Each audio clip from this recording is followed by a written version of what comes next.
matitinding pinsala pa rin ating nakikita dito sa Aurora. Kagaya dito sa kinaroroonan natin ngayon, yung Dinadyawan sa bayan ng Dipakulaw. Majority Connie ng resort ay nasira sa daluyong. Ang kwento nila ay umaabot daw ng 20 to 40 feet. Umaasa ngayon ng tulong ang mga may-ari at mga trabahador ng resort na nawala ng hanap buhay. May portion din dito, Connie, sa Dinadyawan na nasira yung kalsada. Mabuti na lamang may natira pang bahagi na pwedeng daanan. Sa daan naman patungo dito, maraming poste na pinadapaan ng hangin at storm surge ang nakahambalang sa kalsada.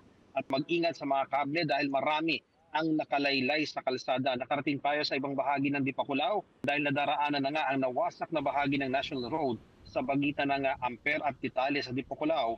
Kaya mararating na rin ng mga motorista ang Northern Aurora. Bukod sa kalsada na patuloy na kinukumpuni, marami rin tayong nakitang mga bahay na nawasak ng storm surge coastal area at tulong din ang hinihiling nila. At sa ngayon, Connie, ay maayos pa rin ang panahon dito at patuloy na bumabangon ang ating mga kababayan dito sa Aurora.